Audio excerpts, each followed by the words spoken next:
we will sing a chorus and we will go to the word of God. நாம் இப்பொழுது chorus பாடி பிற்பாடு தேவனுடைய செய்திக்கு நாம் கடந்து போவோம். சேனையின் கர்த்தரவர் பராக்கிரமசாலியவர் சும்மாயிரு உனக்காய் யுத்தம் செய்வேன் என்றாரே. சேனையின் கர்த்தரவர் பராக்கிரமசாலியவர் சும்மாயிரு உனக்காய் யுத்தம் செய்வேன் என்றாரே. எனக்காய் யுத்தம் செய்து ஜெயம் அதை வாங்கி தந்தார். வாழ்நாளெல்லாம் அவரை போற்றி பாடுவேன். எனக்காய் யுத்தம் செய்து ஜெயம் அதை வாங்கி தந்தார். வாழ்நாளெல்லாம் அவரை போற்றி பாடுவேன். சேனையின் கர்த்தரவர் பராக்கிரமசாலியவர் சும்மாயிரு உனக்காய் யுத்தம் செய்வேன் என்றாரே. சேனையின் கர்த்தரவர் பராக்கிரமசாலியவர் சும்மாயிரு உனக்காய் யுத்தம் செய்வேன் என்றாரே. எனக்காய் யுத்தம் செய்து ஜெயம் அதை வாங்கி தந்தார். வாழ்நாளெல்லாம் அவரை போற்றி பாடுவேன். எனக்காய் யுத்தம் செய்து ஜெயம் அதை வாங்கி தந்தார். வாழ்நாளெல்லாம் அவரை போற்றி பாடுவேன். கர்த்தருடைய பரிசுத்த நாமத்துக்கு மகிமை உண்டாவதாக. Glory be to the holy name of the Lord. கன்வென்ஷனுடைய பரமடி கன்வென்ஷனுடைய கடைசி நாள் கூட்டத்திற்கு வந்திருக்கதான யாவருக்கும் அன்பாக இயேசு கிறிஸ்துவனுடைய நாமத்தில் நாங்கள் ஆசீர்வதிக்கிறோம்.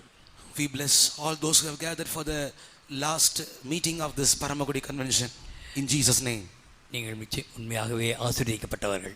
Surely you are blessed. இந்த மாலை வேளையிலே நம்முடைய தியானத்திற்காக 69ஆம் சங்கீதம் 9ஆம் வசனம் வாசிப்போம். For a meditation this evening, let us read Psalm 69 verse 9.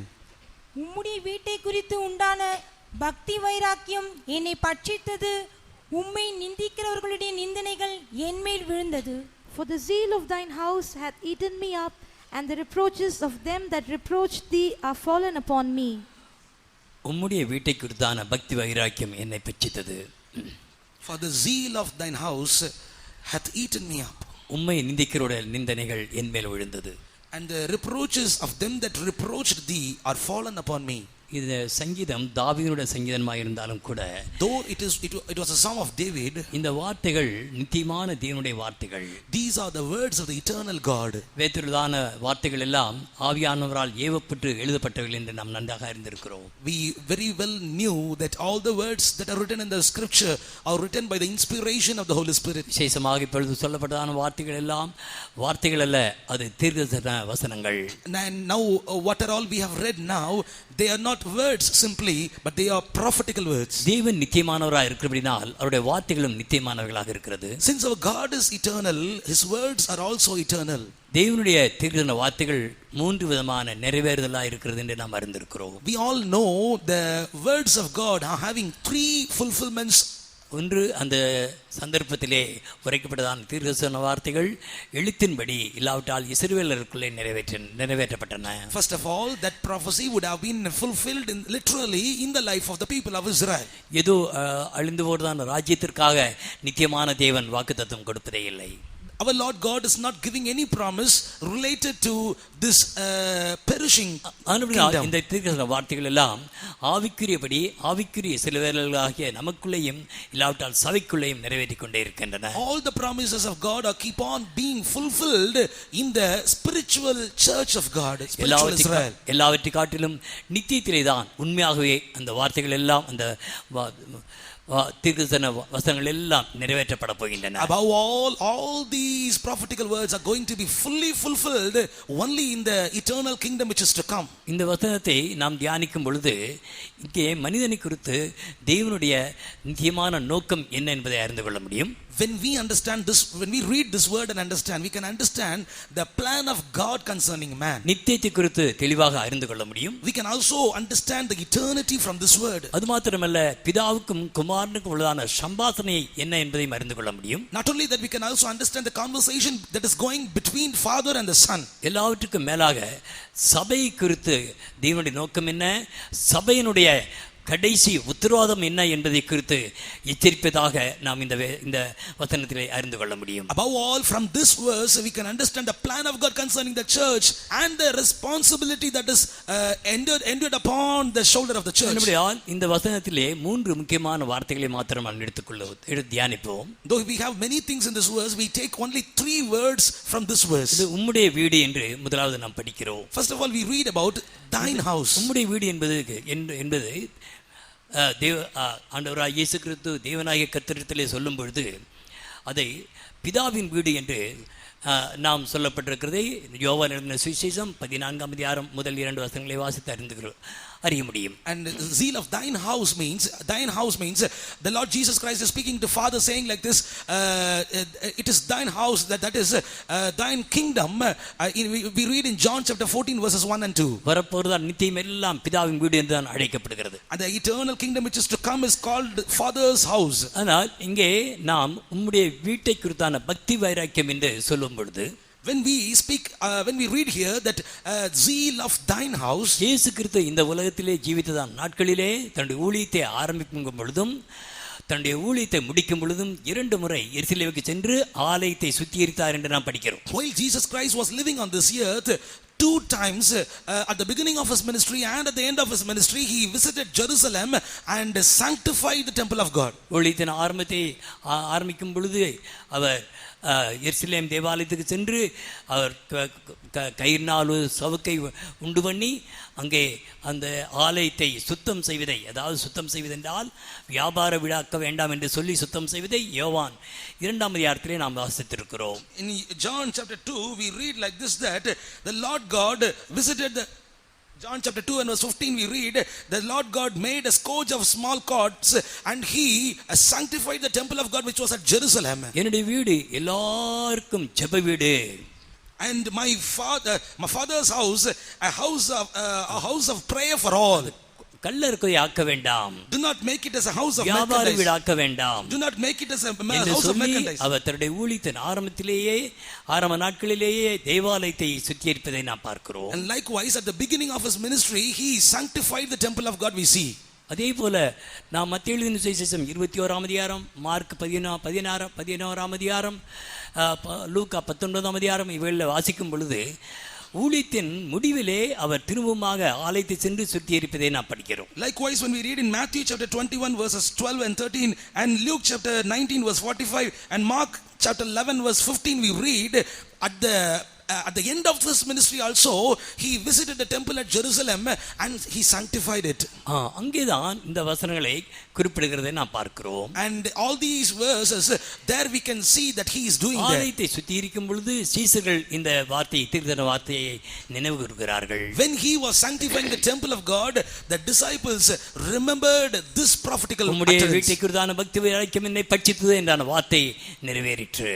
And the word which said, the zeal of thine house hath eaten me up, had been fulfilled. எழுத்தின்படி அந்த நாட்களிலே இஸ்ரவேல் ஜனத்துக்குள்ளே இந்த வார்த்தைகள் நிறைவேற்றப்பட்டாலும் கூட, though these words had been literally fulfilled in the people of Israel on those days, ஆவிக்குரிய உலகத்திலே இந்த வார்த்தைகள் எவ்வளவு தெளிவாக நிறைவேறிக்கொண்டே இருக்கிறது என்பதை நாம் அறிந்திருக்கிறோம். we all know very clearly how beautifully this work is even now happening in the spiritual church. இந்த நாட்களிலே சபையை, தேவனுடைய ஜனத்தை அதிவேகமாக தீவிரமாக சுத்திகரித்துக் கொண்டே இருக்கிறார். And our God Lord is making haste in making the process of sanctification within his church.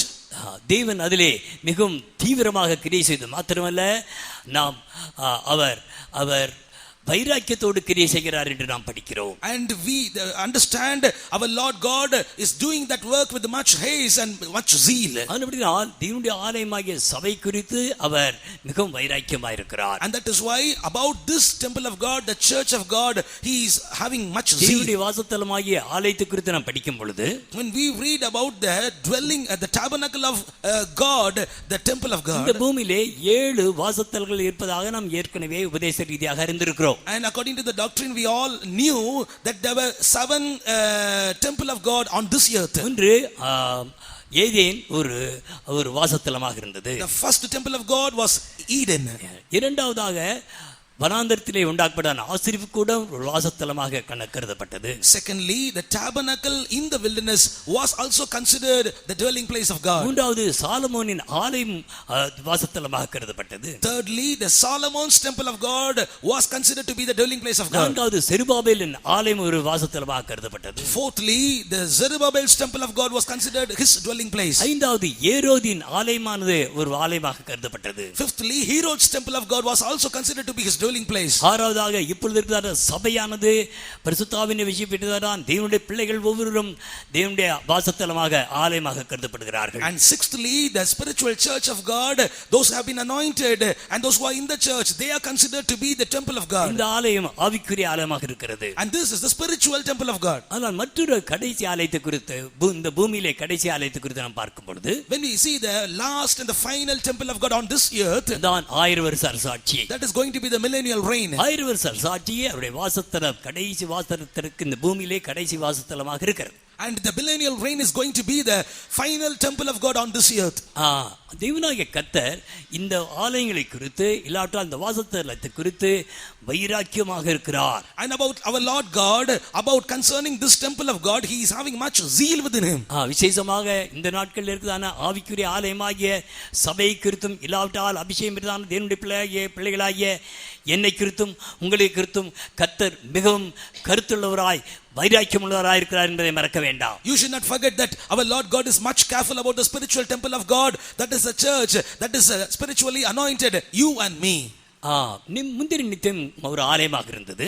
And the former eternity was a temple of God. அதேபோல பிந்தின நித்தியம் ஆலயமாக இருக்கிறது. And likewise the latter eternity will be also the temple of God. முந்தின ஆலயத்திற்கும் பிந்தின ஆலயத்திற்கும் ஒரு பெரிய வித்தியாசம் உண்டு. And there will be a great difference between the former temple of God and the latter temple of God. பூமியிலே காணப்படுவதான முந்தின ஆலயமாகிய Eden தோட்டத்திற்கும் பிந்தின ஆலயமாகிய 1000 வருஷ அரசாட்சிக்கு ஒரு பெரிய வித்தியாசம் உண்டு. The former temple of God, that was the garden of Eden, and the final and the latter temple of God is the millennial reign. Between these two there was great difference. அதேபோல முந்தின நித்தியத்திலேயும் கூட முந்தின நித்தியத்தின் ஆலயத்தை காட்டிலும் பிந்தின நித்தியமாகிய ஆலயம் மிக விசேஷமாக இருக்கிறது. And likewise the temple in the former eternity, the glory of that will be much more greater than the later temple, that is the later eternity. அதை குறித்து ஹாகாய் தீர்க்கதரிசி 2ஆம் அதிகாரம் 7ஆம் வசனத்தில் என்ன சொல்கிறார்? And about that prophet Haggai, he says in chapter 2 and verse 7. 9ஆம் வசனத்தில் வாசிக்கும் பொழுது, in verse 1 we read, முந்தின ஆலயத்தின் மகிமை காட்டிலும் இந்த பிந்தின ஆலயத்தின் மகிமை மிகவும் பெரிதாயிருக்கும். And more than the former temple, the later temple's glory will be much more greater. நித்தியத்திலே முந்தின நித்தியத்தின் ஆலயமாகிய முந்தின நித்தியத்தை காட்டிலும் முந்தின ஆலயத்தை காட்டிலும் and more than the previous temple of God, that is the former eternity. பிந்தின நித்தியமாகிய அந்த ஆலயம் மிகவும் விசேஷமாக இருக்கும். இந்த ஆலயம் மகிமை மிகவும் பெரிதாயிருக்கும். முந்தின நித்தியத்தை காட்டிலும் பிந்தின நித்தியத்தின் ஆலயம் மிகவும் மகிமை பெரிதாயிருக்கும். The glory of the latter eternity, the latter temple of God will be greater than the previous one. அதே போல இந்த பூமியிலே முந்தின ஆலயமாகிய ஏதேன் தோட்டத்தினுடைய அந்த நிலவரத்தை காட்டிலும் 1000 வருஷ அரசாட்சியருடைய அந்த மகிமை மிகவும் பெரிதாயிருக்கும். And likewise the glory that was found in the garden of Eden will be more than that, the glory of the millennial reign will be. அதை குறித்து ஆகாய் தீர்க்கதரிசி மாத்திரமல்ல எபிரேய நிருபக்காரனும் தெளிவாக சொல்கிறார். Not only prophet Haggai says about that, even the writer into Hebrews also very clearly says about it. கர்த்தருக்கு மகிமை உண்டாவதாக. Glory be to the holy name of the Lord. இப்படி இந்த ஆலயத்தை குறித்து தேவன் மிகவும் பக்தி வைராக்கியம் உள்ளவராய் இருக்கிறார். And about this house the Lord is having much zeal. அந்த பக்தி வைராக்கியமானது அவரை பட்சித்துக் கொண்டே இருக்கிறது. The zeal of his house is eating him up. கர்த்தருடைய பரிசுத்த நாமத்துக்கு மகிமை உண்டாவதாக. Glory be to the holy name of the Lord. இப்படி ஆலயமானது தேவனுடைய மனதிலே இருந்து அதற்காக இப்பொழுது கிரியை செய்ய துவங்கினவர். அவர் தீவிரமாக கிரியை செய்தார். இப்பொழுது வேகமாக கிரியை செய்கிறவர். அவர் வைராக்கியமாக கிரியை செய்தார். இப்பொழுது உக்கிர வைரத்தோடு கிரியை செய்து கொண்டே இருக்கிறார். And for his temple the Lord God is working. Now he is working with much haste and more haste, and he is now working with furious zeal. இவர் உக்கிர வைராக்கியத்தோடு கிரியை செய்ய காரணம் என்ன? why he is working with a great jealousy. அதற்கு முன்பாக ஒரு மூன்றாவது பகுதியை நாம் தியானிப்போம். And third portion we are going to meditate. ஒன்று இங்கே ஆலயம், இரண்டாவது வைராக்கியம், மூன்றாவது நிந்தை என்பது மூன்று காரியங்களை குறித்து தியானிக்கிறோம். The three things we see in this verse. The first one is the temple of God. The second one is a zeal that was found within him.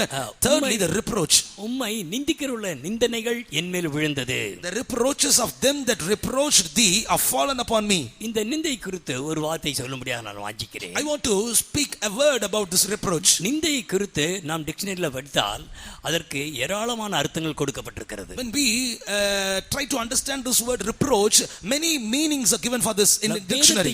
வேதத்தை படித்தால் அதை காட்டிலும் அதிகமான அர்த்தங்கள் கொடுக்கப்பட்டிருக்கிறது. When we found in the scripture, in the word of God, much more meanings we can find it. இந்த ஒருவனை அவமதிப்பது நிந்தையாக இருக்கிறது. Confounding another person is a shame unto him. கெட்ட வார்த்தைகளை சொல்லி திட்டுவது நிந்தையாக இருக்கிறது. And using bad words to scold a person, that will be a reproach unto him. தீமையான மொழிகளை பொய்யாய் சொல்வது நிந்தையாக இருக்கிறது. And saying false things about a person, that is going to be a shame. செய்யாததை செய்ததாக சொல்வது நிந்தையாக இருக்கிறது. Saying that a thing which he has not done, that is going to be a reproach for him. எடுத்துக்கொள்ளாததை கொடுக்க வேண்டியதா இருந்தது, அதுவும் நிந்தையாக இருக்கிறது. And things I need to give which I have not taken from them, that is going to be a reproach. இப்படி நிந்தைக்கு பலவிதமான விளக்கங்கள் வேதத்தில் கொடுக்கப்பட்டிருக்கிறது. Likewise, we find many interpretations for this word reproach even in the Bible. அதிலே ஒரு விளக்கம் என்ன தெரியுமா? Do you know one meaning of that was? ஒருவன் ஒரு காரியத்தை ஒருத்தனுக்கு ப்ராமிஸ், அதாவது கொடுப்பதாக உறுதியளித்து இருந்தால், if somebody is promising to another person that I will give this, அதை கொடுக்காவிட்டால் அது நிந்தையாக இருக்கிறது. if he is not giving that, then that is going to be a reproach for him. அதற்கு முன்பாக அவன் ஒரு காரியத்தை அவன் வாக்கு பண்ணியிருக்கும் பொழுது அதை அவன் கொடுத்து தீரும் வரைக்குமே அது நிந்தையாகத்தான் இருக்கிறது. And when he is promising something to give to another person, till he gives that object to him, that is going to be a reproach on him. நான் ஐசக்கு இந்த சீசன்ல, நான் பலாப்பழ சீசன்ல நான் நல்ல பழாப்பழம் வாங்கி நான் உனக்கு தரப்போகிறேன் என்று நான் வாக்கு பண்ணி விடுகிறேன். If I am giving a promise to brother Isaac saying like this, I will buy a good jackfruit for you in the time of its season. அந்த சீசன் வந்தும் கூட நல்ல பழம் கிடைக்கவில்லை. And even though that season came, I did not get a good fruit. அவருக்கு கொடுக்க தாமதமாகிக்கொண்டே இருக்கிறது. It is delaying, I didn't give him. ஆனால் அவர் என்ன சொல்வார்? Then what did he say? என்ன பாஸ்டர், ஒரு பழாப்பழம் வாக்குத்தத்தம் பண்ணீங்க, கொடுக்கவே இல்லையே. Pastor, you have promised me a jackfruit, but you didn't give me that. அந்த வாக்குத்தத்தத்தை நிறைவேற்றும் வரைக்கும் அது நிந்தையாகவே இருக்கிறது. Till he fulfills that promise, that is going to be a reproach for him. இப்பொழுது நாம் வேதத்தை ஆராய்ந்து பார்க்கும் பொழுது, now when we analyze the scripture, தேவனுக்கு ஒரு நிந்தை ஆரம்பமானது. there was a reproach for God. மனிதன் ஏதேன் தோட்டத்திலே பாவம் செய்த பொழுது, when man committed sin in the garden of Eden, பிதாவாகிய தேவன் எல்லாரையும் என்கொயரி செய்த பொழுது, Father God was inquiring everybody in the garden of Eden. சர்ப்பத்தை அவர் சபிப்பதாக நாம் பார்க்கிறோம். Then he cursed the serpent. அவர் என்ன சொல்லுகிறார்? What did he say? ஸ்திரீயின் உனக்கும் உன் வித்திற்கும், உனக்கும் ஸ்திரீக்கும் உன் வித்திற்கும் அவன் வித்திற்கும் பகை உண்டு பண்ணுவேன். I will put enmity between thee and the woman, and between thy seed and her seed. அவர் உன் தலையை நசுக்குவார், நீ அவருடைய குதிகாலை நசுக்குவாய். Thou shalt bruise his heel, it shall bruise thy head. இப்படியாக சொல்லி முடித்துவிட்டு ஏதேன் தோட்டத்தில் இருக்குதான எல்லாரையும் விரட்டி விட்டு ஏதேன் தோட்டத்தை சீல் வைத்து விடுகிறார். After chasing everybody out of Garden of Eden, he put a seal to the Garden of Eden. காலங்கள் நாட்கள் சென்று கொண்டே இருக்கிறது. Days are going on, years are going on. இந்த பிசாசுக்கு ஒரு லிபர்ட்டி, ஒரு சுயாதீனம் இருக்கிறது. Satan is having a liberty. அவன் எப்பொழுது வேண்டுமானாலும் தேவ சமூகத்திலே போய் தேவனுக்கு முன்பாக எதையாயிலும் ஒன்று சொல்லிக்கொண்டே இருக்க வேண்டும். Any time he can enter into the presence of the Lord and he can accuse, he can abuse anybody. அதற்கு குறித்து வெளிப்படுத்தின விசேஷம் 12ஆம் அதிகாரம் 10ஆம் வசனத்தில் மிக தெளிவாக வாசிக்கிறோம். And about that we read in Revelation chapter 12 and verse 10 very clearly. இன்றைக்கும் அந்த வேலையை அவன் செய்து கொண்டே இருக்கிறான். Even today he is doing that work. சகோதரருக்கு விரோதமாக இரவும் பகலும் ஓயாமல் தேவனுக்கு முன்பாக குற்றம் சுமத்திக் கொண்டே இருப்பதான் அவனுடைய வேலை. Night and day, all through his life, his business is to accuse the brethren. இதே பிசாசுதான் அந்த நாட்களிலேயும் தேவனுடைய சமூகத்திலே சென்று இப்படியாக சொல்லிக் கொண்டே இருக்கிறான். And this same Satan entered into the Garden of Eden and he is accusing, he is saying like this. ஆண்டவரே ஸ்திரீயின் வித்து என்று சொன்னீரே, தலை நசுக்கப்படும் சொன்னீரே, காலை நசுக்கு என்று சொன்னீரே, ஸ்திரீயின் வித்தை காணும் தலையும் ஒன்றும் ஆகவில்லை, இப்படியெல்லாம் சொல்லி ஒருவேளை அவர் நிந்தித்துக் கொண்டே இருந்திருக்க கூடும். Perhaps he may have reproached against God, saying like this, Lord, you have told me that seed of the woman will come down and it will bruise my head. ஆனால் நாம் எல்லாரும் அறிந்திருப்பது போல ஆண்டவராய் இயேசு கிறிஸ்து அந்த பூமியிலே வந்த பிறகு அவர் தன்னைத்தானே கல்வாரி சிலுவையில் ஒப்பு கொடுத்த பொழுது இந்த வாக்குத்தத்தம் இந்த இந்த இந்த நிந்தை மாற்றப்படுகிறது. But as we all know, when Jesus Christ came down to this earth and when he was hanging on the cross of Calvary, this promise got fulfilled. இந்த நிந்தை சுமார் 4000 வருடத்துக்கு மேலாக அவர் நிந்தையை சுமந்து கொண்டே இருக்க வேண்டியதாக இருந்தது. And God was about to bear this reproach for about 4000 long years. ஆண்டவராய் இயேசு கிறிஸ்து இந்த நிந்தையை மாற்றினார். Jesus Christ changed this reproach. வேறொரு நிந்தை வந்து விட்டது. But after that another reproach has come அந்த now. நிந்தை என்ன? What is going to be இயேசு கிறிஸ்து இந்த பூமியில இருந்து அவர் மரிப்பதற்கு ஒரு நாளைக்கு முன்பாக தன்னுடைய சீசர்கள் எல்லாம் அழைத்து, நான் வருவேன், வந்து உங்களை என்னிடமாய் சேர்த்துக் கொள்வேன் என்றெல்லாம் அவர் ப்ராமிஸ் பண்ணினார், வாக்கு பண்ணுகிறார். Before the day Jesus could be ascended up to heaven, Jesus said unto his disciples like this, I will come again and I will gather you unto myself. He promised, saying like this, I will come quickly.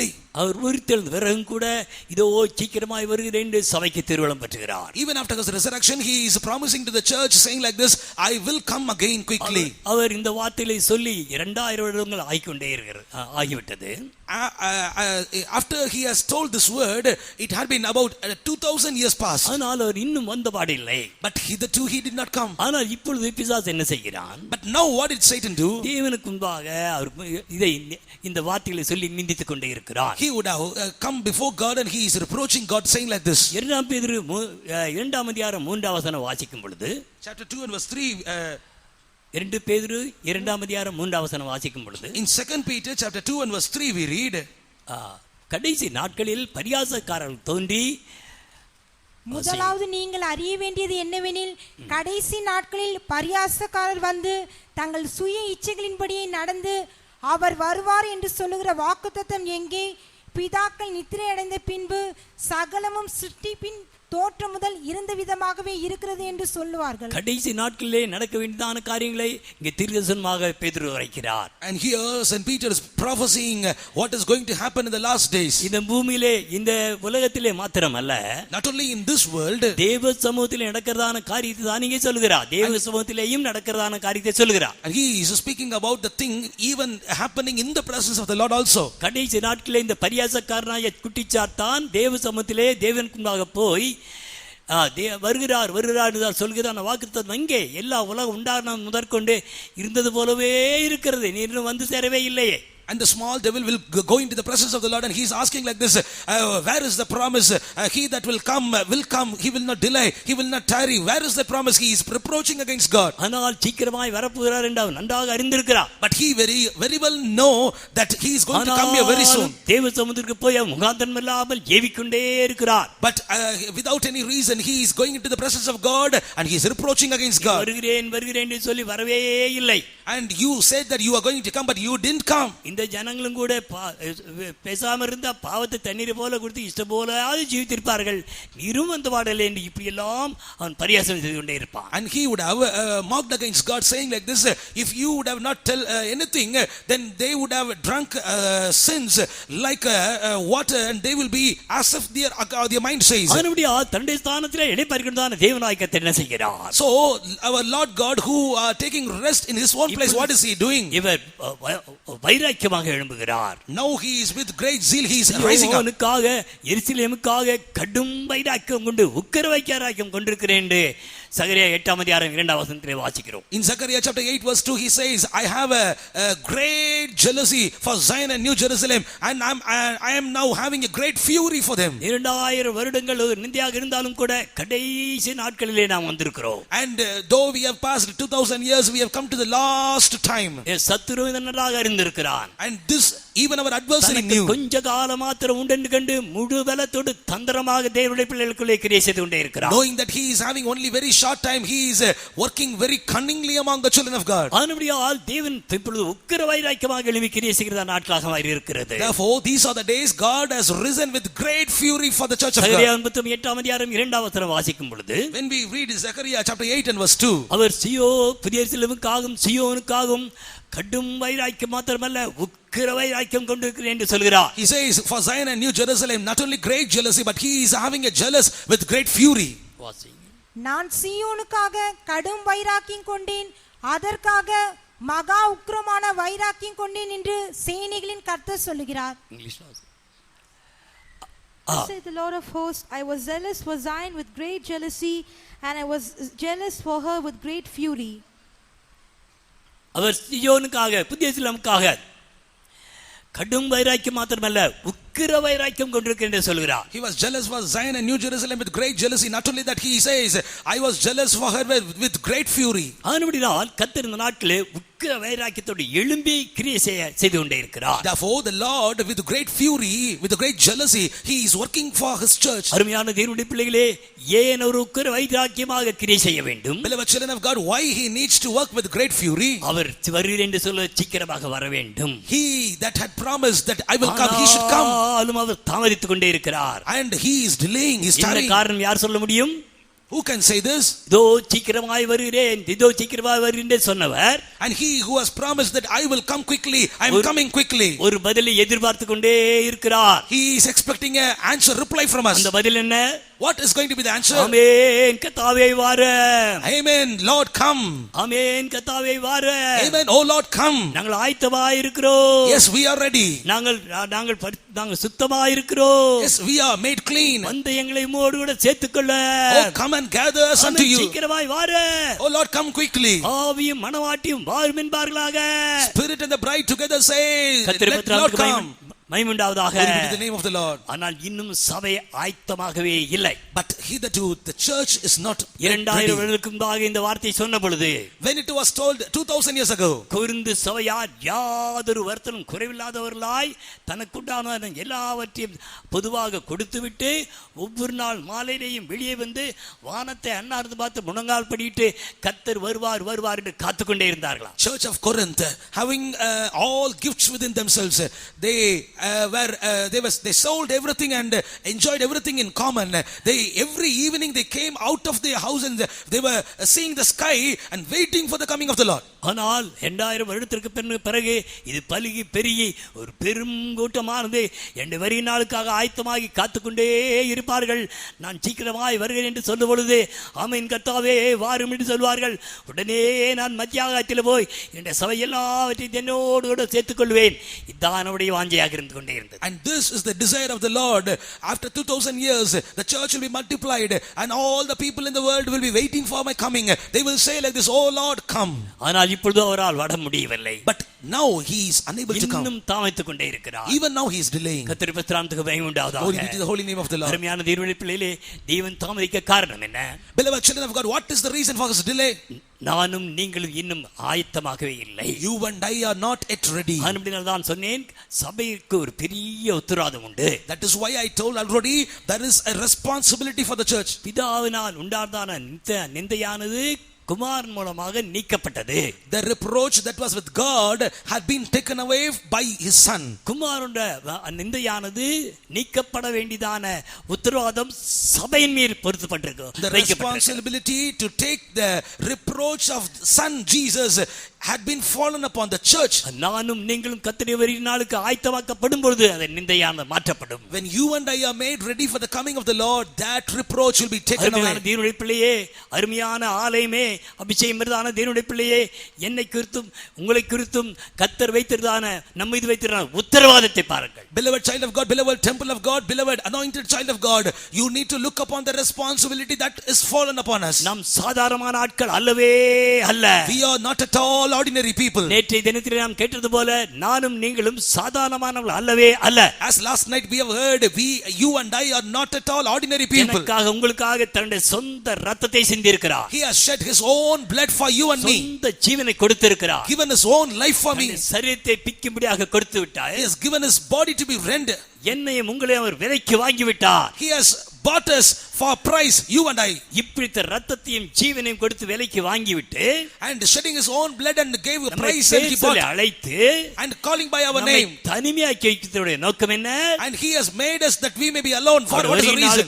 ஆயத்தமாக்கப்பட வேண்டும் என்பதற்காக. that we may be ready for his coming. அருமையான தேவனுடைய பிள்ளை, இந்த corona நாட்கள் சொல்வது சாதாரணமான நாட்கள் அல்ல. Beloved children of God, these days are corona are not ordinary days. இந்த நாட்களுக்கு நான் வைத்திருக்கிறதான பெயர் பரிசுத்தவான்களுடைய நாட்கள். These days of corona had been given a name like this days of saints. அரசாட்சி பரிசுத்தவான்களுடைய ராஜ்யம். and the millennial reign is going to be the kingdom of saints. அதற்கு முன்பாக கொடுக்கப்பட்ட கொரோனாவின் நாட்கள் பரிசுத்தவான்களுடைய நாட்கள். but the days of corona are called days of saints. இந்த நாட்கள் கர்த்தர் எல்லாவற்றையும் ஒதுக்கி விட்டு நம்மை தனித்தனியாக தனிமையாக்கி இருக்கிற காரணம் என்ன? In these days the Lord God has made us to be found alone. What is the reason? நம்மை நாமே ஆராய்ந்து சுத்திகரித்துக் கொண்டு பரிசுத்தமாக்கப்பட்டு அவரைப் போல மாற்றப்பட வேண்டும் என்பதற்காகத்தான். that we may sanctify ourselves, that we may sit in his presence and that we may be changed like him. காலகாலங்களாக மனவாட்டியை எத்தனையோ பரிசுத்தவான்கள் ஆயத்தமாக்கி விட்டார்கள். and for ages together they have prepared the bride. கடைசி அந்த கல்யாண நேரத்துக்கு வந்திருக்கிறது. we have come to the last moment of the wedding. மனைவி தன்னைத்தான் ஆயத்தமாக்க வேண்டும். now the wife should have to made herself ready. சின்ன சின்ன வேலைதான் and few little things மனவாட்டி தான் செய்ய வேண்டும். that wife should have to do. கடைசி நிமிஷத்தில் வந்திருக்கிறோம் பிரியமானவர்களே. beloved ones, we have come to the last moment. இந்த நாட்கள் கடைசி காலம் அல்ல, கடைசி நேரம் அல்ல. கர்த்தருக்கு இது கடைசி கடைசி நொடிப்பொழுதாக இருக்கிறது. these are not the last dispensation, these are not the last time, these are not the last moment for God, but this is the last second for him. தேவனுக்கு இது கடைசி நொடிப்பொழுதுகளாக இருக்கிறது. this is the last moment for God. உக்கிர வேகமாக கிரியை செய்து கொண்டே இருக்கிறார். that is why he is working with great fury. உக்கிர வேகத்திலே அவர் இரண்டு முக்கியமான காரியங்களை செய்து கொண்டே இருக்கிறார். in the word of God we read he is doing two different things. அவர் என்ன செய்கிறார்? அவர் ஒன்று உலகத்தை உலகத்திலே அவர் உக்கிர வைராக்கியத்தோடு கிரியை செய்து கொண்டே இருக்கிறார். one thing, he is working with great fury in the world. இந்த கொரோனாவின் நாட்களிலே தேசத்தின் மீது எனக்கு வழக்கு இருக்கிறது. in the days of corona he says I have a cause against the land. வழக்காடுவோம் வாருங்கள் என்று கர்த்தர் சொல்கிறார். let us strive against us. ஒரு பக்கத்திலே தேசத்துக்கு விரோதமாக அவர் வழக்காடி அவர் கிரியை செய்து கொண்டே இருக்கிறார். one side he is causing for the land and he is having reason against them. மறுபக்கத்திலே சபைக்குள்ளே அவர் கிரியை செய்து கொண்டே இருக்கிறார். on the other part he is working inside the church also. வைராக்கியமாக கிரியை செய்து கொண்டே இருக்கிறார். working with a great fury. புதிய எருசலேமுக்காக சீயோனுக்காக கடும் வைராக்கியமாக வேகமாக கிரியை செய்து கொண்டே இருக்கிறார். for Zion and New Jerusalem he is working with much haste, with much great jealousy. சீக்கிரமாய் வரு என்று சொன்னவர், he who has told behold I come quickly. 22ஆம் அதிகாரம் 12ஆம் வசனத்தில் என்ன சொல்கிறார்? 20ஆம் வசனத்தில் என்ன சொல்கிறார்? what did he say in Revelation chapter 22 and verse 20? மெய்யாகவே நான் சீக்கிரமாய் வருகிறேன். oh surely I come quickly. இதோ சீக்கிரமாய் வருகிறேன் என்று சொல்லி எத்தனையோ வருடங்களாய் விட்டது. and many years had passed. in those years he has told behold I come quickly. கடைசி நொடிப்பொழுதிலே அவர் என்ன சொல்லிக் கொண்டிருக்கிறார்? in the last time, in the last moment, what to say?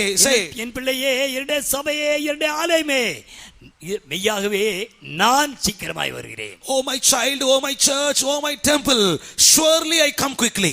ஆமென். கர்த்தராகிய இயேசுவே வாரும். oh amen. even so come Lord Jesus. நானும் நீங்களும் அந்த இடத்துக்கு வர வேண்டும் என்று கர்த்தர் வாஞ்சிக்கிறார். the Lord expects that you and I should come to that position. கர்த்தருடைய நாமத்துக்கு மகிமை உண்டாகட்டும். glory be to the holy name of the Lord. ஆண்டவராகிய இயேசு கிறிஸ்து இரண்டாவது முறை வருவது இதற்காக. and for what the Lord Jesus is going to appear for the second time? கர்த்தராகிய இயேசு கிறிஸ்து முதலாவது வந்து பாவிகளுக்காக, and first time he revealed himself for the sinners. இரண்டாவது பரிசுத்தவான்களை சேர்க்கும்படியாக வரப்போகிறார். secondly he is going to come to gather his saints. 1 தெசலோனிக்கேயர் 5ஆம் அதிகாரம் 16ஆம் 17ஆம் வசனங்களை வாசிக்கும் பொழுது, when we read in 1 Thessalonians chapter 5 verses 16 and 17, அவர் ஆரவாரத்தோடு வருகிறார். and he is coming with a shout. பிரதான தூதனுடைய சத்தத்தோடு வருகிறார். coming with the sound of the தேவ எக்காளத்தோடு வருகிறார். coming with the trump of God. ஆரவாரத்தோடு இதற்காக வருகிறார். why he is coming with a shout?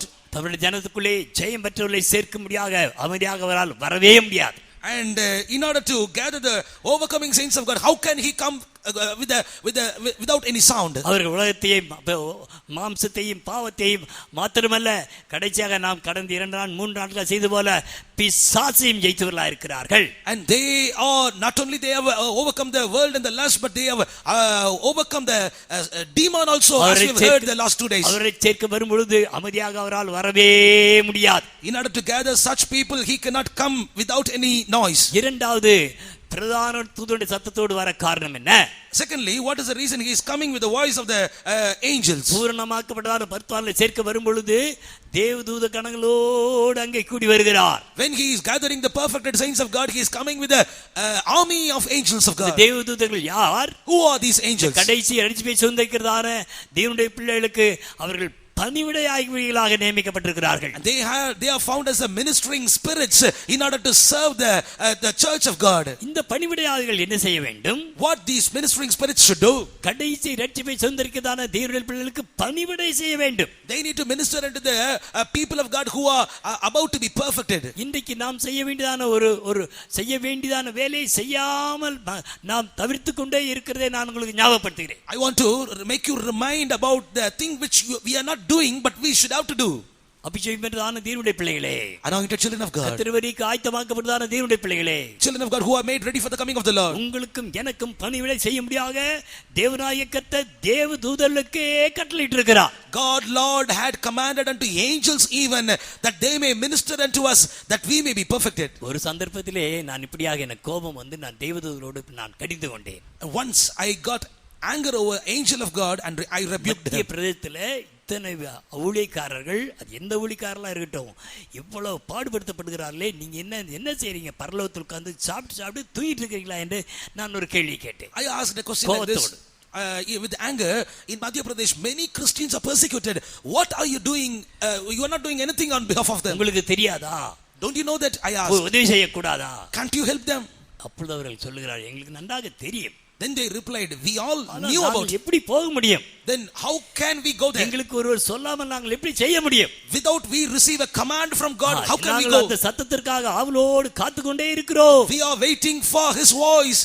அவருடைய சத்தத்தை கேட்டு சித்தம் செய்யும்படியாக நாங்கள் தவித்துக் கொண்டே இருக்கிறோம். We are yearning to hear his voice and to do his will. அப்பொழுதுதான் நம்முடைய நிலவரத்தை நான் உணர்ந்தேன். Then only I understood our state. இது நம்முடைய தவறுதான். This is our mistake. ஆண்டவருடைய நாமத்தை பயன்படுத்தி தேவதூதர்களுக்கு கட்டளையிடும் பொழுது நிச்சயமாக அவர் அப்படி செய்வார். When we make use of the name of the Lord and when we command angels, surely he will do with that. அன்றைய தினத்திலே நாங்கள் ஒரு சிறு கூட்டம் சேர்ந்து அப்படி கட்டளையிட்ட பொழுது, and when we a small crowd together we made that command, அடுத்த நாளே அது நின்று போய் விட்டதை நாங்கள் அறிந்தோம். And the next day itself we came to know that it had been stopped. குஜராத்திலே நடந்தான சம்பவங்கள் and the things happened in the Gujarat. ஒரே நாளிலே நின்று போய் விட்டது. And it stopped within one day. Glory be to the name of the Lord. நாம் சபையானது தேவனுடைய பிள்ளைகளானது ஆனவர்கள் செய்ய வேண்டியதான காரியங்களை செய்யாமல் போய் விடுகிறோம். We the children of God, what we ought to do, we are unable to do that. இப்படி அந்த பணிவிடை ஆவிகள் எல்லாரும் என்ன செய்கிறார்கள்? அவர்கள் எல்லாரும் மத்தியாத்தில் வந்து விடுகிறார்கள். And those ministering spirits all together they appear in the mid-air. பூரணமாக்கப்பட்டதான பரிசுத்தவான்களை சேர்க்கும்படியாக தேவதூதர்கள் எல்லாரும் மத்தியாத்தில் வந்து விடுகிறார்கள். In order to gather the perfected saints of God, all the angels are coming in the mid-air. காரணம் என்ன? Reason is அவருடைய பணிவிடை ஆவி பணிவிடை வேலைகள் அன்றோடு முடிவடைகிறது. All the work of their ministering are coming to an end. தேவதூதருடைய பணிவிடை வேலையானது ஒரு ரிட்டையர்மென்ட் கொடுக்கப்படுகிறது. And for their ministering work they are given a retirement. வேறொரு வேலையை அவர் பொறுப்பெடுக்க வேண்டும். They should have to take another charge. ஆனபடியால் பூர்ணமாக்கப்பட்டவர்களை சேர்க்க எல்லா பரிசுத்தவான்களுடைய தூதர்களும் அங்கே கூடி விடுகிறார்கள். In order to gather the perfect saints of God, all the angels are gathering. அருமையான தேவனுடைய பிள்ளையே, சபையானது சபையாக இருந்து கொண்டே இருந்தால் போதாது, பரிசுத்தவான்களாய் இருந்து கொண்டே இருந்தால் போதாது, பரிசுத்தவான்கள் பூரணப்பட வேண்டியது அவசியமாக இருக்கிறது. Beloved children of God, it is not enough you being the saints in your state, but you need to be perfected.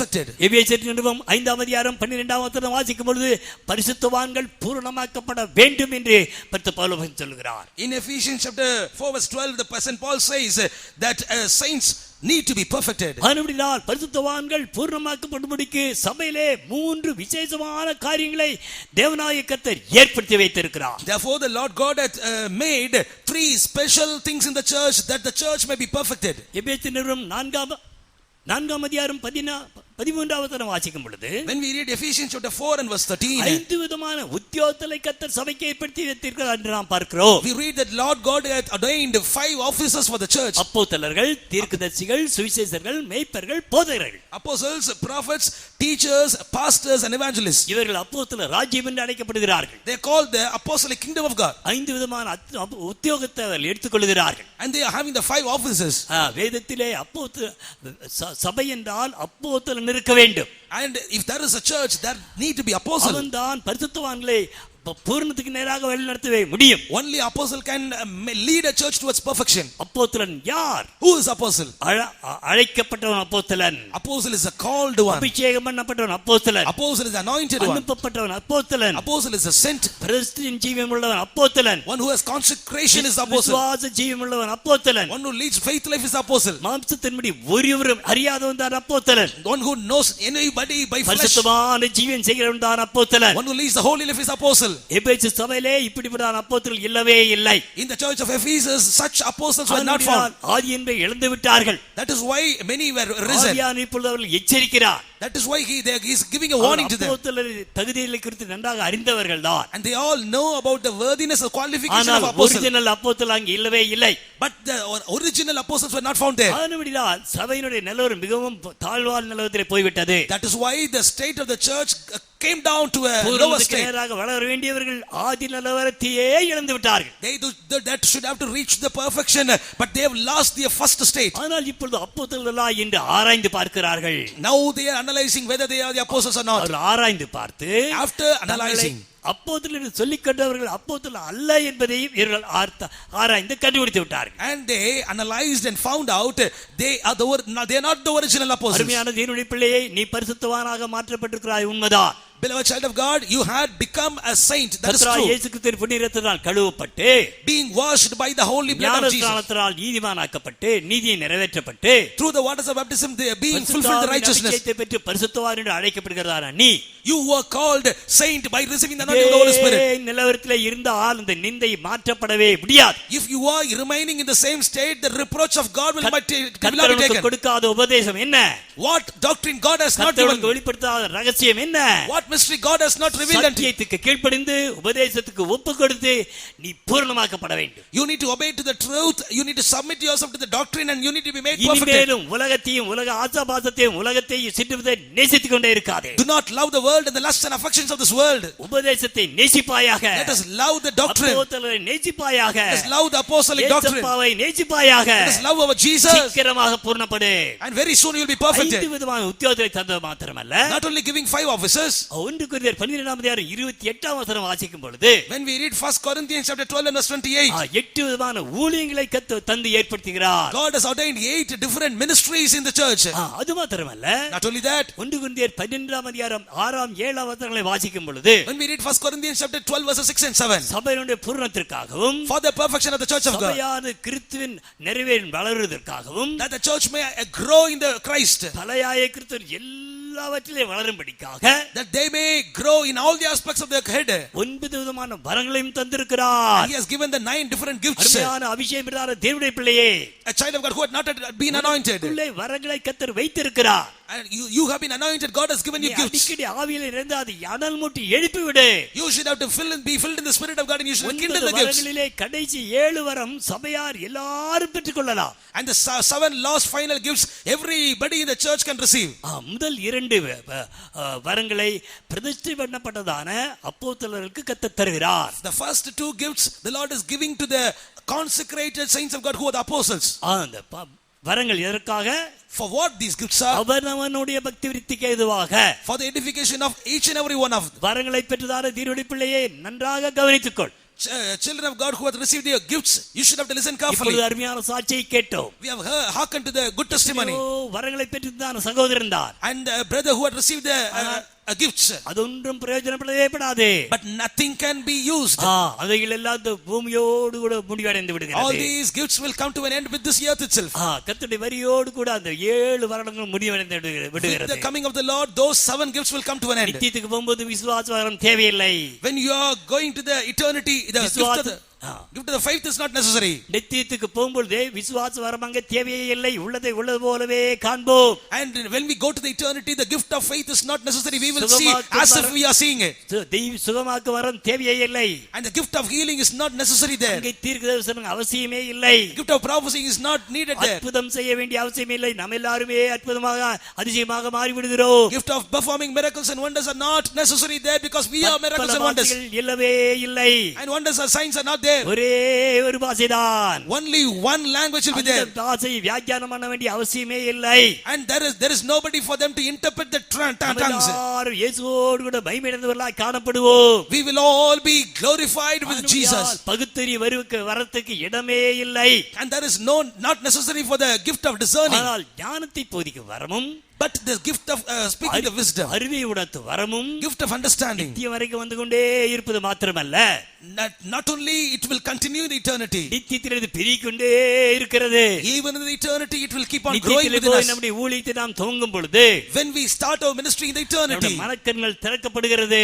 our inner man's eyes of understanding opened, ஞானக்கண்கள் திறக்கப்படுகிறது. eyes of wisdom are opened. நாம் அறிய வேண்டியதான விதத்திலே அறிந்து கொள்வோம். we will know the things in which the way in which we will know. ஊழியம் செய்ய ஆரம்பிப்போம். there we will serve our God. அந்த ஊழியம் நித்தியமாக மாறப் போகிறது. our ministry is going to become eternal one. ஊழியம் செய்ய அவர் மீது அன்பு பெருகிக் கொண்டே இருக்கும். as we keep on serving him, the love on him will be growing within us.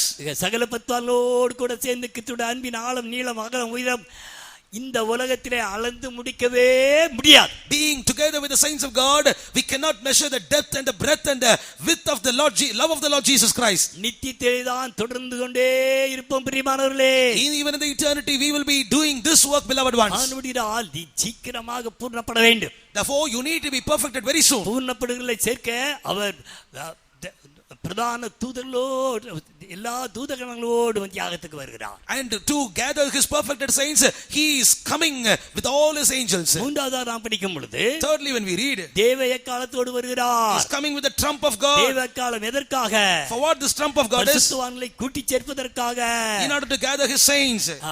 50ஆம் சங்கீதம் 5ஆம் வசனம் வாசிக்கும் பொழுது, when we read in Psalm 50 and verse 5, அந்த எக்கால சத்தத்தில் வருகிறதான ஒரு வார்த்தையை நாம் அங்கே படிக்கிறோம். one word that is coming out of his trump we read there. என்னோடு கூட உடன்படிக்கை பண்ணப்பட்டதான என்னுடைய பரிசுத்தவான்களை கூட்டுங்கள். gather my saints together unto me, those that have made a covenant with me by sacrifice. பரிசுத்தமாக்கப்பட்டதான தேவனுடைய பிள்ளைகள் அந்த எக்கால சத்தமானது ஒரு அழைப்பின் துணியாகவே கேட்கப்பட்டு கொண்டே இருக்க.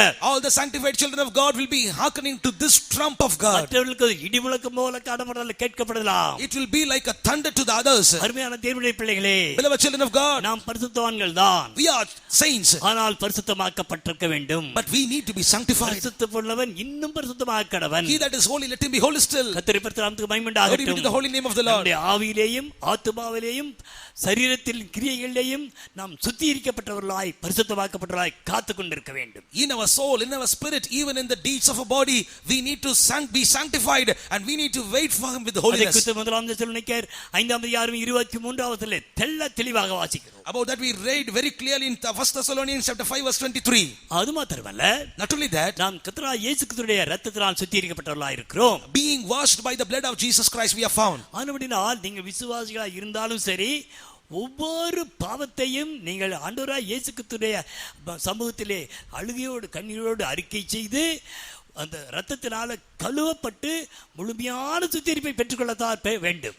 though you are maybe found as believers, you need to confess all your sins with weeping and with tears, and you should have to be delivered out of all your sins. தன்னுடைய பாவங்கள் எல்லாம் கழுவி சுத்திகரிக்கப்பட்டவன் தான் தேவனால் பிறந்தவன் என்று கருதப்படுகிறான். and all his sins are forgiven. he is called as the man who was born of God. அவன் தான் தேவனால் பிறந்தவன், தேவனால் பிறப்பிக்கப்பட்டவன். and only he is called the man born of God. அவருடைய பிறப்பின் விசேஷத்தை குறித்து யோவான் அப்போஸ்தலன் என்ன சொல்கிறார்? and about his birth, what does John the apostle says? அவர்கள் இரத்தத்தினால் பிறந்தவர்கள் அல்ல. they are not born of the flesh. மாம்சத்தினால் பிறந்தவர்கள் அல்ல. they are not born of the blood. மனுஷனுடைய சித்தத்தால் பிறந்தவர்கள் அல்ல, புருஷனுடைய சித்தத்தால் பிறந்தவர்கள் அல்ல. they are not born of the will of man. தேவனாலேயே பிறந்தவர்கள். they are only born of God. அருமையான தேவனுடைய பிள்ளையே, நானும் நீங்களும் சாதாரணமானவர்கள் அல்ல, தேவனாலேயே பிறப்பிக்கப்பட்டவர்கள். Beloved children of God, you and I are not ordinary people, but we are born of God. நான் தேவனால் பிறந்தவன் என்று சொல்லுகிறவர்கள் விசுவாசிகள் மாத்திரம் சத்தமா கரத்தை உயர்த்தி அல்லேலூயா சொல்லுங்க. Hallelujah. Hallelujah. Hallelujah.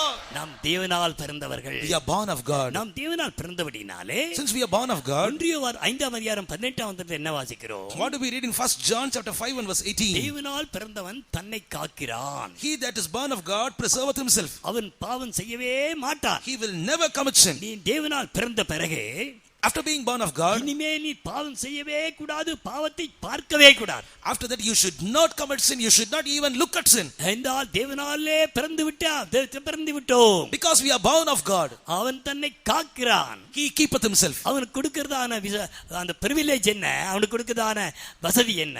What is the privilege which is given unto him? தேவனால் பிறந்தவனை பொல்லாங்கன் தொடான். The wicked one shall not touch him. தேவனால் பிறந்தவனை பொல்லாங்கன் தொடான். He that is born of God, wicked one shall not touch him. இந்த சட்டத்துக்கு பெயர் universal லான்னு நான் பெயர் வைத்திருக்கேன். And we can give a name for this law, universal law. இதுக்கு பேர் universal law. And this is called as universal law. இந்திய சட்டத்துக்கு India தான் கட்டுப்படும். And for the Indian law, only Indian people can be subdued. America தான் கட்டுப்படும். For the laws in America, only the people of America there. லாவுக்கு அப்படி அல்ல. But for this universal law, it is not so. பரலோகம் கட்டுப்படும். Even heaven will subdue. பூலோகம் கட்டுப்படும். And all the earth, பாதாளம் பாதத்துள்ள பிசாசு கட்டப்படத்தான் வேண்டும். all the demons in the hell will also subdue under this law. பிறந்தான தேவனுடைய பிள்ளையே, Child of God who are born of God, இந்த வாக்குத்தத்தத்தை நன்றாக பிடித்துக்கொள். cleave to this promise. வியாதி வந்த உடனே ஆஸ்பத்திரிக்கு போகாதே. As soon as you fall sick, do not go to the hospital. வந்த உடனே ஐசியூல போய் படுத்துக்கொள்ளாதே.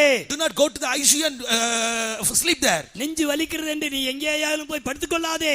When you are feeling a pain in your heart, do not go and sleep somewhere else. வார்த்தையை அறிக்கை செய்து கொண்டே இருந்தால் போதும். Keep on confessing this word. நான் தேவனால் பிறந்தவன். I am born of God. ஆண்டவரே, நான் உம்மால் பிறப்பிக்கப்பட்டவன். Lord, I am born of you. ஆண்டவரே, நான் உமக்கு பிள்ளை. I am your child, Lord. உமக்கு பிறந்தவன் தான். I am born unto you. வானத்தை பூமியை அண்டசராத்தின் வார்த்தையினால் படைத்தவர் மாத்திரமல்ல. Not only you have created the heaven and the earth by your word. என்னையும் என்னுடைய சரீரத்தில் அவங்கள் எல்லாவற்றையும் நீ கையினால் உண்டாக்கியதான தேவன், உனக்கு நான் பிள்ளையாய் பிறந்திருக்கிறேன். Lord, you are the one who has created my whole body. I have made you as my head. இந்த சரீரத்தில் அவங்கள் எல்லாம் நீர் அறிந்திருக்கிறீர். You very well know about the members of my body. ஏதாவது ஒரு அவயம் ரிப்பேரானால் அது சரி செய்ய உம்மால தான் முடியும். If some organ in my body is repaired, it is only you can repair it. கர்த்தருடைய பரிசுத்தத்துக்கு மகிமை உண்டாவதாக. Glory be to the holy name of the Lord. அருமையான தேவனுடைய பிள்ளையே, தேவனால் பிறந்ததான நீ ஏன் கலங்க வேண்டும், பயப்பட வேண்டும்? Beloved child of God, you who are born of God, why you are in a trouble? கர்த்தருடைய பிதான இரக்கத்தினாலும் நான் மிக தாழ்மையோடு சொல்லுகிறேன். By the grace of God, with much humility I say this. பிறந்ததிலிருந்து இந்த சரீரத்துக்குள்ள ஒரு மருந்தோ மாத்திரையோ கேப்சூல்ஸோ எக்ஸ்ரேயோ இல்லாவிட்டால் இது ஒன்றுமே இந்த சரீரத்தில் செல்லவே இல்லை. Right from my birth, this body did not get a drop of medicine, a capsule or x-ray or like any other medication. அந்த நாட்கள்ல அம்மை தடுப்பூசி போட வேண்டும், இல்லாவிட்டா ஸ்கூல்ல சேர்க்க மாட்டாங்க. ஆனபடினால அம்மை தடுப்பூசி மாத்திரம் போடப்பட்டிருக்கு. On that day they gave vaccination for particular kind of sickness. Only that vaccination I took. அதுக்கு பிறகு எத்தனையோ ஆயிரக்கணக்கான வியாதிகள் வந்ததுண்டு. After that many thousands of sicknesses I faced. நான் தேவனால் பிறந்தவன். I am born of God. தேவனால் பிறந்தவன். I am born of God. சுகப்படுத்த கர்த்தராகிய இயேசுவால் முடியும். It is able to Jesus to heal me. கர்த்தரால் குணமாய் கொண்டே இருக்கிறேன். By his stripes I am healed. நான் மாத்திரமல்ல, not only me. இங்க இருக்கதான் நீ எல்லாரும் அப்படிதான். You are also witness for that. கர்த்தருடைய பரிசுத்தத்துக்கு மகிமை உண்டாகட்டும். Glory be to the holy name of the Lord. தேவனால் பிறந்தவனை பொல்லாங்கன் தொடான் என்றால், he that is born of God, wicked one cannot touch him. அந்த பொல்லாங்கனுக்கு பலவிதமான பெயர்கள் உண்டு. Many names are given for this wicked one. Chikungunya என்று பெயர் உண்டு. And one of his name is மலேரியாவின் பெயர் உண்டு. His name is malaria. டைபாய்டின் பெயர் உண்டு. Name is typhoid. இப்போது சொல்ல போனா கொரோனாவின் பெயர் உண்டு. And the name is corona. தேவனால் பிறந்தவனை இந்த பொல்லாங்கன் தொடவே முடியாது. He that is born of God, wicked one cannot touch him. அப்படி தொட்டாலும் அவன் சுகப்படுத்தப்படுவான். Even if it touches, he will be healed. பொல்லாங்கனால் மரிக்கவே முடியாது. You cannot die because of this wicked one. உன்னுடைய ஆத்துமாவை தொடாவனால முடியவே முடியாது. And he cannot touch your soul. யோபு 2ஆம் அதிகாரத்தில் நாம் அதை குறித்து வாசிக்கிறோம். We read about that in Job chapter 2. நம்முடைய சரீரத்தை தொட ஒருவேளை கர்த்தர் அனுமதிக்கலாம். Perhaps God may permit that he may touch your body. இரண்டால் ஓயாமல் குற்றம் சுமத்திக் கொண்டே இருக்கிறபடியினால், because he is keep on on accusing you. ஆனால் நம் மீது வைத்ததான விசுவாசத்தினாலும் நம் மீது வைத்ததான நம்பிக்கையினாலும் கர்த்தர் நம்மை அனுமதிக்கலாம். But because of the trust and the hope God has upon us, he may permit him. ஆனால் ஆத்துமாவித்தோடு அனுமதிக்கவே இல்லை. But he did not permit him to touch his soul. மரண நாளை கர்த்தர் நியமித்திருக்கிறார். God has appointed the day of death for us. ஒருவருக்கு ஒருவரும் தப்பி போவதும் இல்லை. And nobody can escape that day. அந்த டேட்டை ஒருவராலும் எக்ஸ்டெண்ட் பண்ண முடியாது. Nobody can extend that date also. அருமையான தேவனுடைய பிள்ளையே, beloved child of God, எந்த வியாதி வந்தாலும் சரி, whatever sickness may come unto you, அது ஒன்றுமே நிரந்தரமானது அல்லவே அல்ல.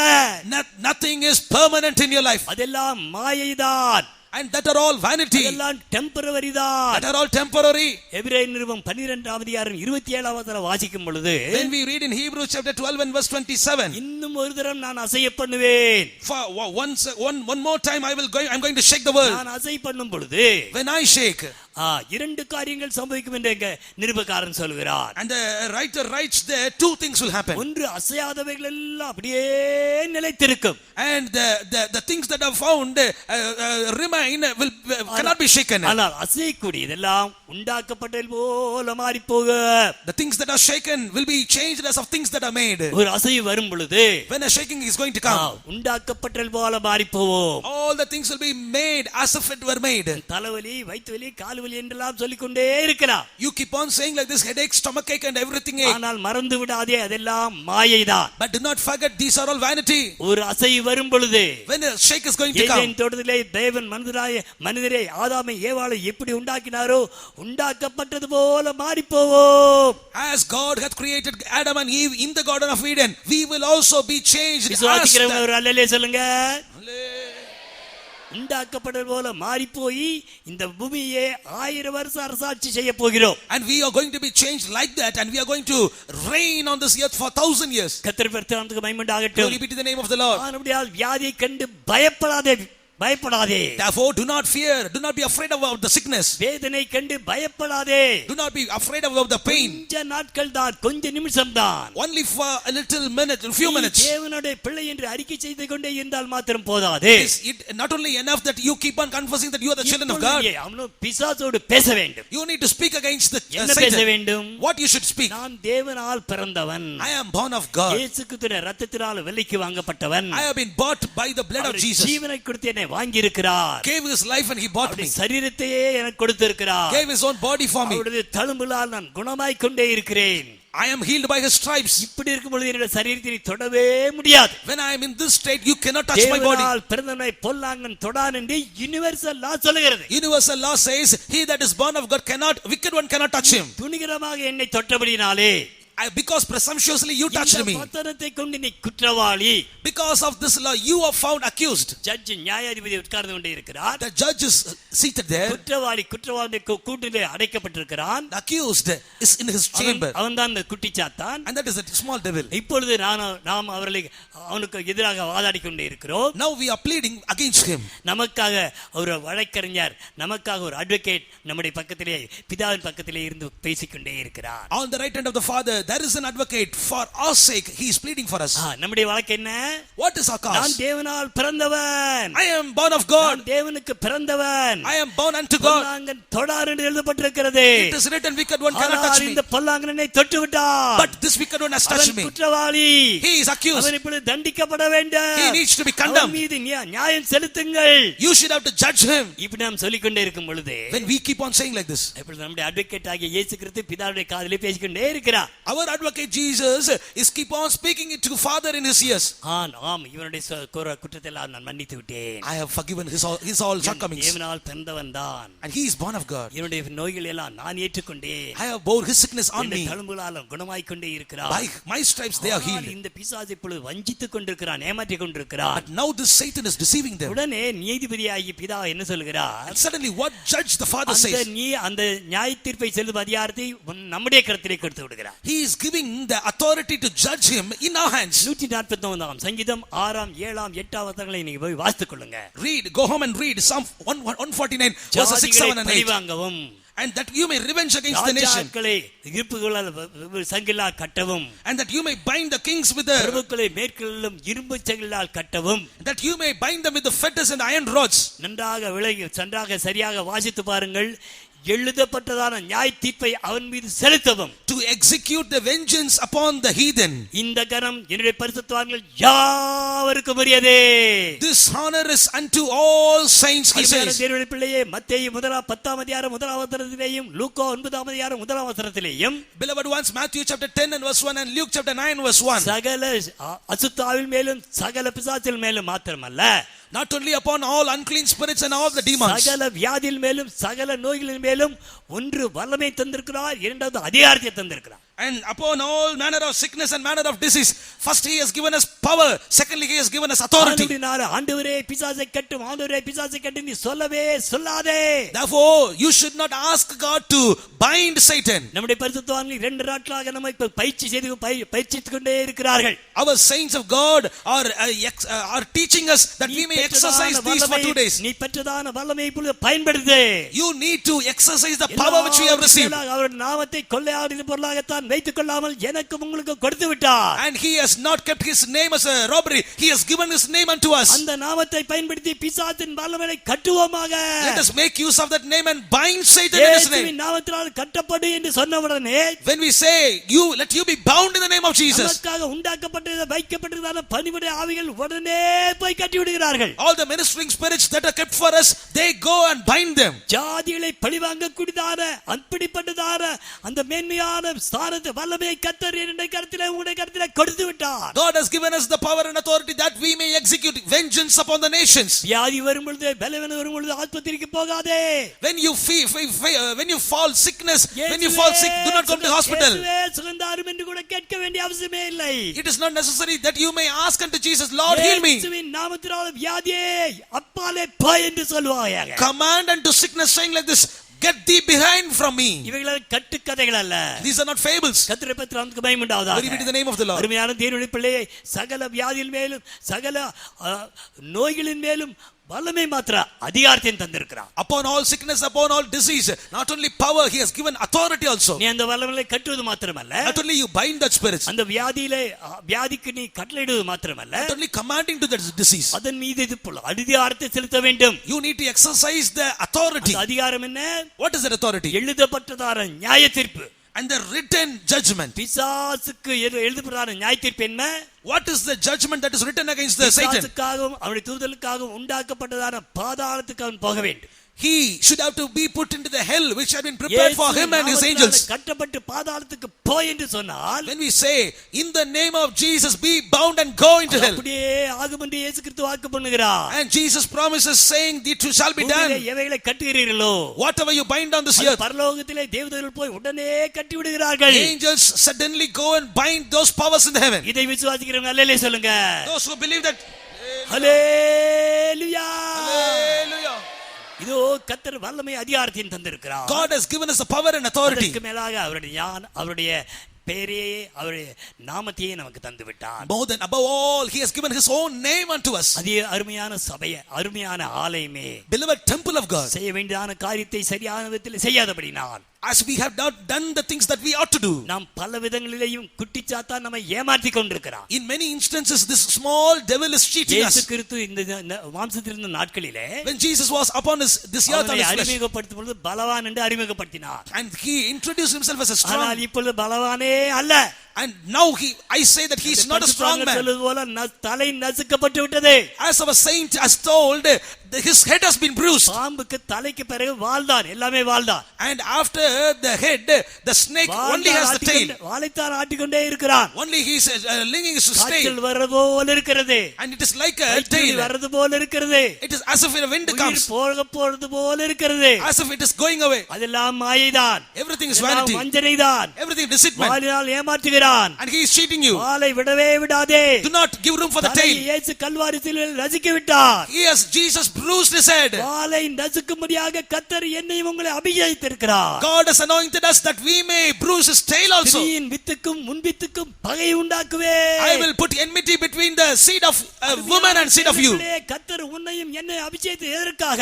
beloved child of God, for what God has anointed you and I. பிசாசுடைய தலை இயேசுப்பா நசுக்கி போட்டு விட்டார். Jesus father had already nobody bruised his head. அவனுக்கு கண்ணில மூக்கில வாயில பல்லில விஷமில்ல ஒண்ணுமே கிடையாது. He does not have eyes, he does not have ears, he does not have teeth, he does not have poison within that. வாளை நசுக்க வேண்டும். We need to bruise his tail also. ஒன்றுமே கிடையாது. He does not have anything. அவனுக்கு ஒண்ணுமில்ல, அவனுக்கு அறிவே கிடையாது. And in short we can say he does not have any, அவனுக்கு அறிவே கிடையாது. he does not have any wisdom. கர்த்தருடைய நாமத்துக்கு மகிமை உண்டாகட்டும். Glory be to the name of the Lord. யாரை தொடணும் யாரை தொடக்கூடாதுன்னு அவனுக்கு அறிவே கிடையாது. He does not have any wisdom whom he should touch, whom he should not touch. ஆராதிக்க கூடாது என்று சொல்கிறார். He says you should not worship God. ஆராதிக்க கூடாது என்று ஒருத்தராலும் சொல்ல முடியாது. Nobody can say you cannot worship God. ஆராதனைக்கு வருவதற்கு தடை செய்.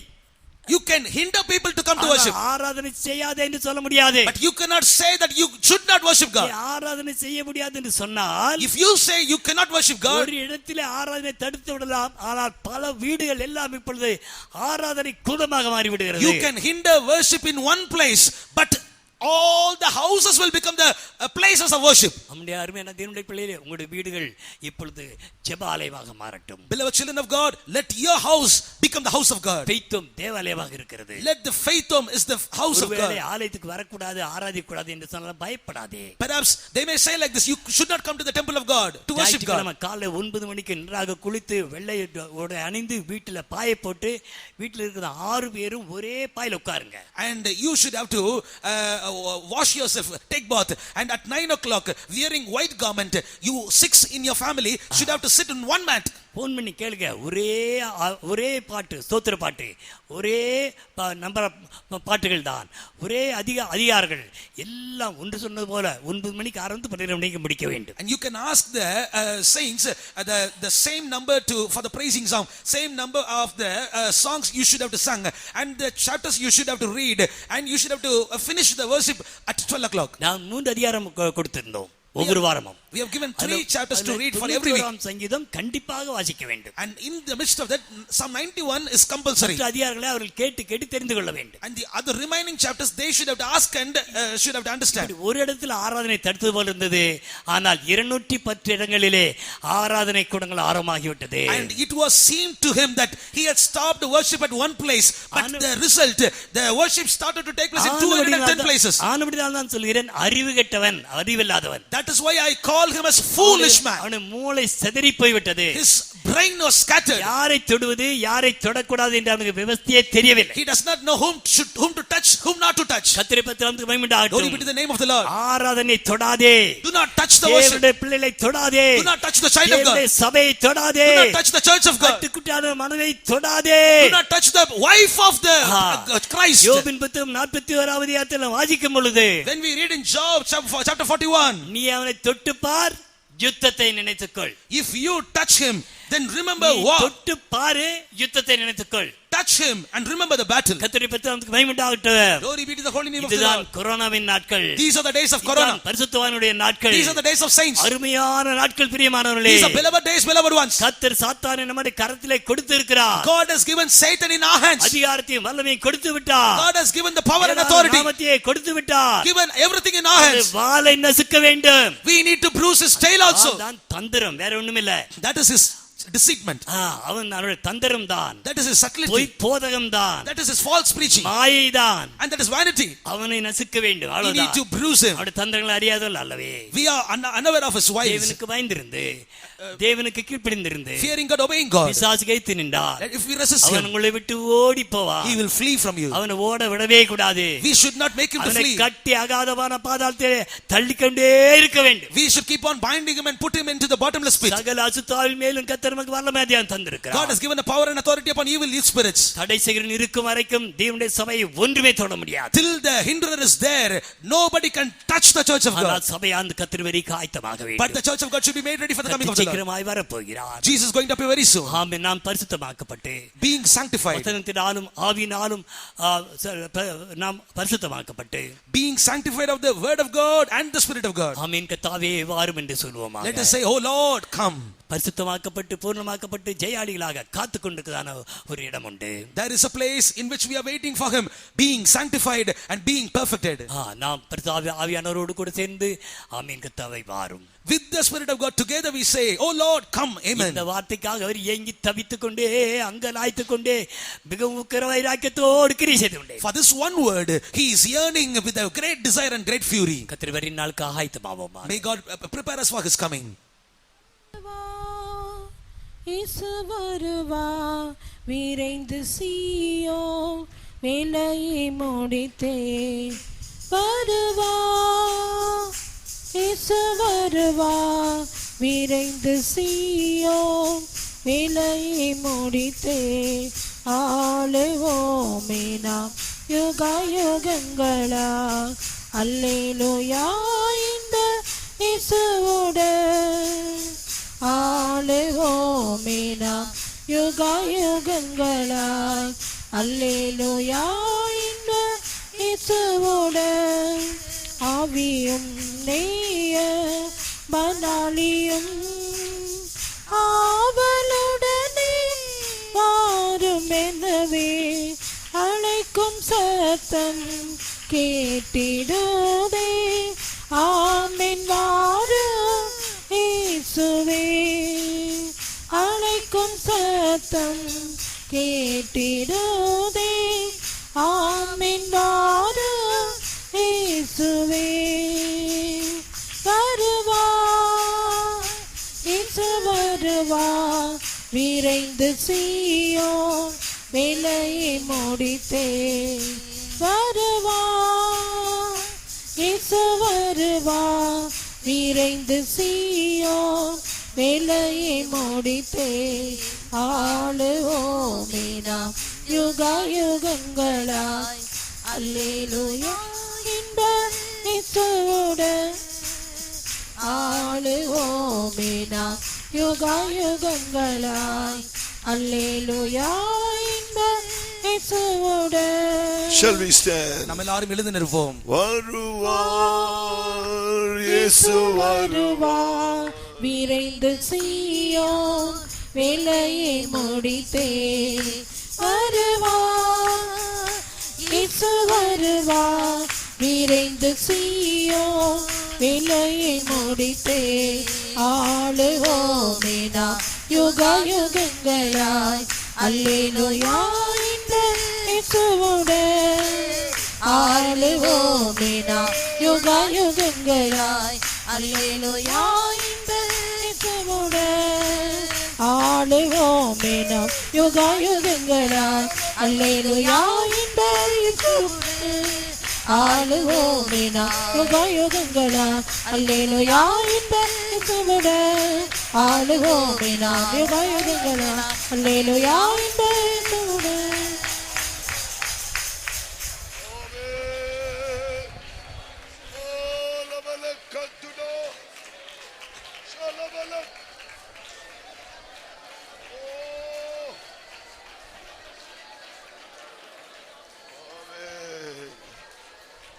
Yes, our Jesus is going to come very soon. ஆம், நம்முடைய இயேசு வெகு சீக்கிரமாய் வரப்போகிறார். He is building his house. அவர் தன்னுடைய வீட்டை கட்டிக் கொண்டிருக்கிறார். We are the spiritual house, the church of God. நாம் தான் ஆவிக்குரிய மாளிகையாக அவருடைய சபையாய் இருக்கிறோம். He wants to build us up. அவர் நம்மை கட்டி எழுப்ப விரும்புகிறார். The eternal kingdom of God is the Father's house. தேவனுடைய நித்திய ராஜ்யம் தான் அவருடைய பிதாவின் வீடாய் இருக்கிறது. Oh, but he has gone to prepare a place for us. நான் உங்களுக்காக ஒரு ஸ்தலத்தை ஆயத்தம் பண்ண போகிறேன். This is the time the reproaches of thee that reproach thee fell on me. இந்த நாட்கள் தான் அவருடைய நிந்தனைகள் என்மேல் விழுந்திருக்கிறது என்று அவர் சொல்கிறார். Oh, Jesus came and removed the reproach upon the Father. இயேசு வந்து பிதாவின் மேல் விழுந்ததான நிந்தனையை அவர் அகற்றினார். God pronounced the judgment on Satan, the seed of the woman shall bruise thy head. பிதாவாகிய தேவன் சாத்தானை பார்த்து இவ்விதமாக ஒரு சாபம் விட்டார். ஸ்திரீயினுடைய வித்து உன்னுடைய தலையை நசுக்குவார். You will bruise his heel, and Jesus came and did that at Calvary. By his death on Calvary, now he rose. That reproach of the Father is removed. நீ அவருடைய குதிங்காலை நசுக்குவாய். இந்த வாக்குத்தத்தம் கர்த்தராகிய இயேசு கிறிஸ்துவின் மூலமாக அவருடைய சிலுவையில் நிறைவேற்றப்பட்டது. இப்பொழுது அவர் உயிர்த்தெழுந்து விட்டார். ஆகையினால் பிதாவினுடைய நிந்தனையை அவர் அகற்றி விட்டார். Now the reproach that Jesus said, surely I come quickly. இப்பொழுது இருக்கிறதான நிந்தனை என்ன? கர்த்தராகிய இயேசு சொல்லி இருக்கிறார், நான் சீக்கிரமாய் வருகிறேன். The devil is reproaching, where is the promise of your coming? இப்பொழுது பிசாசு இயேசுவை நிந்திக்கிறான். சீக்கிரமாய் வரப்போகிறீர் என்று சொன்னீரே, அந்த வாக்குத்தத்தம் எங்கே? Why? Because we the church are not ready yet. இந்த நிந்தை எதினால்? சபை நாம் ஆயத்தமாயிராததினால் Oh தானே. church of God, ஓ தேவனுடைய சபையே, we have to remove that reproach. நாம் தான் அந்த நிந்தனையை அகற்ற வேண்டும். Well, the Lord is working with great zeal. அதற்காக தேவன் மகா உக்கிர வைராக்கியத்தோடு கிரியை செய்கிறார். Oh, he is zealous for Jerusalem, Zion with great fury. அவர் சீயோனுக்காக கடும் வைராக்கியம் உள்ளவராய் இருக்கிறார். Likewise, he is full of that zeal for Jerusalem. அதே வைராக்கியத்தோடு அவர் புதிய எருசலேமுக்காகவும் செயல்படுகிறார். Oh, will you surrender yourself fully to God? நீங்கள் தேவனுக்கென்று முழுமையாக உங்களை ஒப்புக்கொடுத்தால், Oh, together with the Spirit of God who is preparing you. பரிசுத்த ஆவியானவரோடு கூட அவர் உங்களை தன்னுடைய மனவாட்டியாக He has மாற்றுகிறார். given you the apostles and 5 officers. அவர் அப்போஸ்தலரோடு கூட சேர்ந்து 5 உத்தியோகஸ்தர்களை The church தந்திருக்கிறார். has given the 8 ministries and the gifts of the Spirit. இந்த சபையில் 8 விதமான ஊழியங்களை 9 விதமான வரங்களை Oh, தந்திருக்கிறார். this is the time to yield yourself. நீங்கள் உங்களை ஒப்புக்கொடுக்க வேண்டிய காலம் இதுவே. So that we can say with the Spirit, the bride in the Spirit and bride says, come Lord Jesus. அப்பொழுதுதான் நாம் பரிசுத்த ஆவியானவரோடு சேர்ந்து கொண்டு ஆம் கர்த்தாவே வாரும் என்று இயேசுவை பார்த்து சொல்ல முடியும். Oh, Jesus is coming soon. ஓ இயேசு அதிசீக்கிரமாய் Oh, வருகிறார். church of God. தேவ சபையே, Oh, servants of God. தேவனுடைய ஊழியர்களே, Surrender yourself to God. கர்த்தருக்கு உங்களை ஒப்புக்கொடுங்கள். Amen. Oh.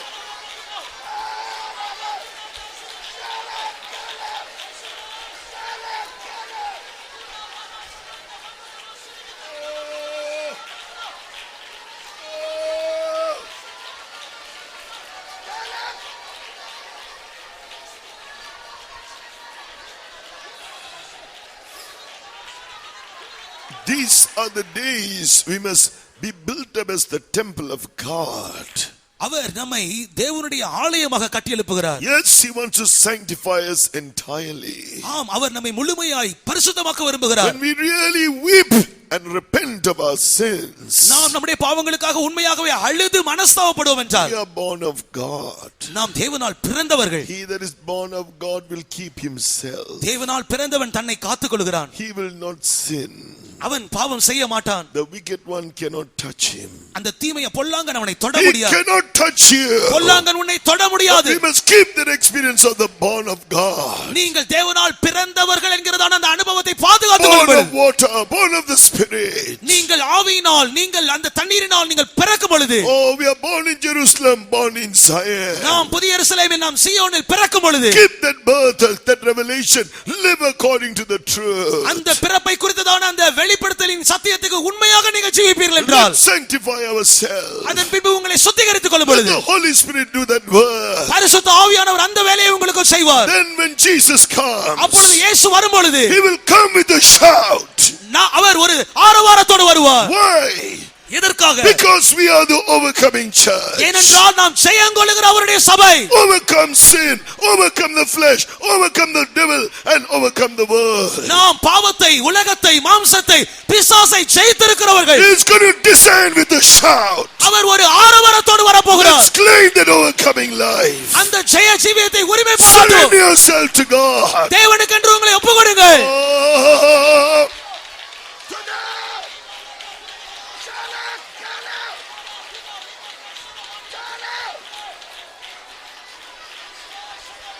We heard the wicked one will come with so many things against you.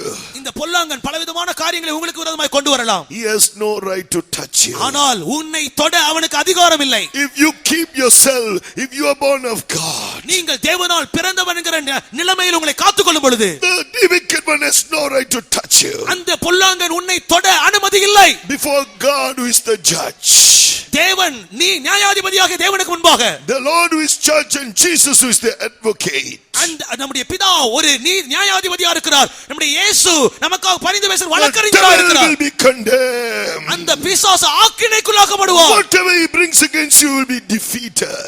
உனக்கு விரோதமாய் போராடுகிற எந்த சக்தியா இருந்தாலும் அவைகள் தோற்கடிக்கப்படும். You can execute vengeance upon the heathen.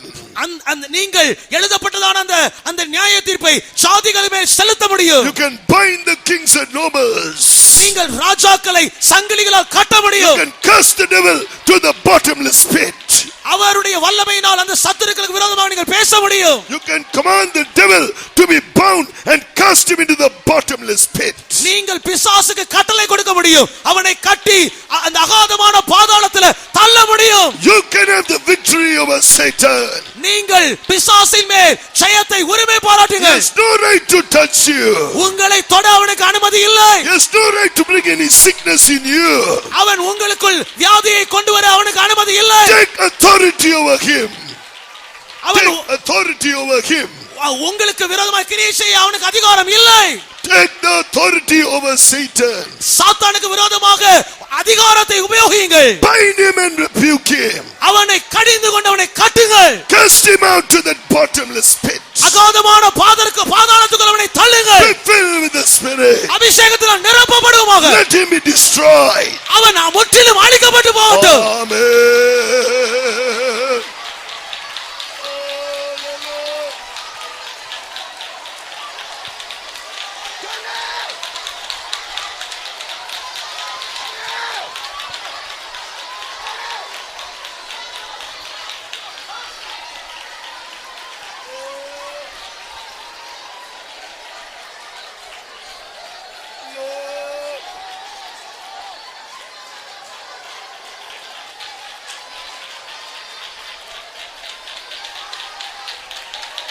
Amen.